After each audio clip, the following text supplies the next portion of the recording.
Hello दोस्तों, आज हम लोग यूरिन के बारे में पढ़ेंगे। आज का मेरा क्लास होगा यूरिन एनालिसिस। यूरिन एनालिसिस क्या है? तो सबसे पहले हम लोग यूरिन को समझेंगे कि यूरिन क्या है, यूरिन कहाँ बनता है।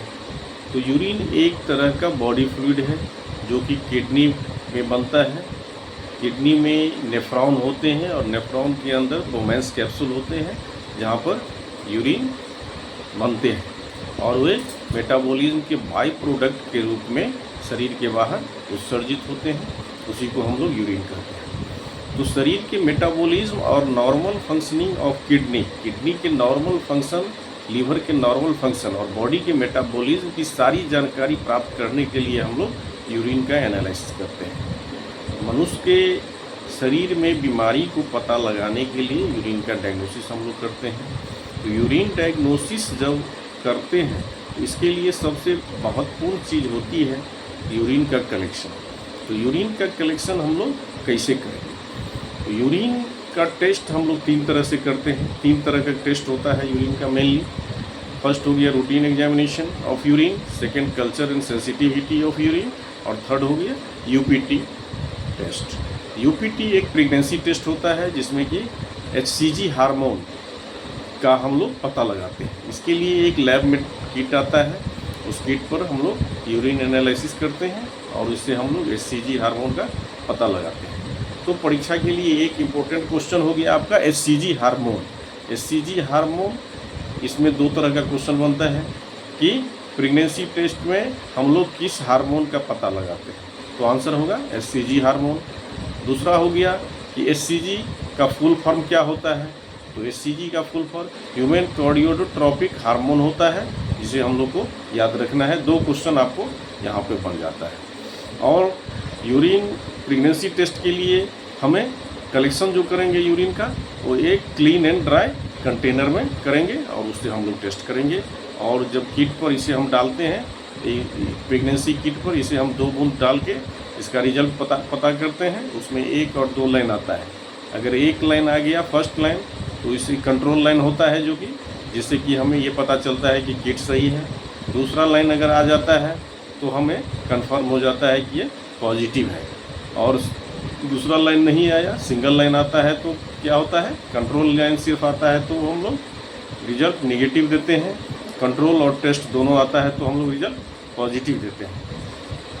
तो इसमें भी कुछ कंट्राडिक्शन है, जैसे कि अगर ब्लीडिंग में है, मेंस्ट्रुअल पीरियड में अगर है या किसी तरीके का ब्लीडिंग पीरियड में है, तो यूरिन में अगर ब्लड का सैंपल थोड़ा भी मात्रा आता है तो हमारा वो रिजल्ट में कंट्राडिक्शन हो सकता है, किट फॉल्स पॉजिटिव रिजल्ट देता है। और दूसरा नंबर है कि आपको after abortion 15 days to 1 month ये रिजल्ट आपको फॉल्स पॉजिटिव देता है। तो इसमें कुछ हिस्ट्री की भी जानकारी लेने की ज़रूरत होती है। दूसरा नंबर हो गया कल्चर एंड सेंसिटिविटी टेस्ट, जिसके के लिए हमें क्या होता है कि स्टेराइल कंटेनर की ज़रूरत होती है और इसको हम लोग क्या करते हैं, कल्चर मीडिया पर ग्रो करवाते हैं और एंटीबायोटिक से सेंसिटिविटी करवाते हैं। तो इसके लिए हमें कुछ लास्ट में दूसरा वीडियो में हम इसका क्लास लेंगे, culture and sensitivity of urine. आज हम क्या पढ़ेंगे, routine examination of urine. Routine examination of urine जो एक तरह का बॉडी फ्लूइड टेस्ट है, जिसमें कि हम लोग यूरिन का सैंपल लेते हैं एक white mouth dry and clean container में। कम से कम 20 से 30 ml वॉल्यूम हमें सैंपल का चाहिए टेस्ट के लिए। तो हमें सैंपल कलेक्शन करवाते हैं। तो सैंपल का सबसे बेस्ट सैंपल जो होता है टेस्ट के लिए, वो first morning mid stream urine होता है, जिसमें कि फर्स्ट थोड़ा पहला यूरिन को थोड़ा पास किया जाता है बाहर, और बीच में रोक के जो बीच वाला यूरिन होता है वो हम लोग कंटेनर में लेते हैं 20 से 30 ml, और बाद बाकी यूरिन हम लोग पास करवा देते हैं। तो ये हो गया आपका मिड स्ट्रीम यूरिन।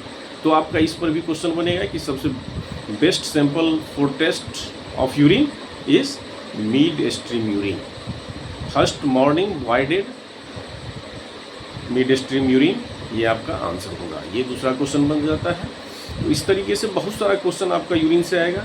फिर हम लोग इसको क्या करते हैं, रजिस्टर मेंटेन करते हैं, जिसे हम लोग रिकॉर्डिंग कहा जाता है।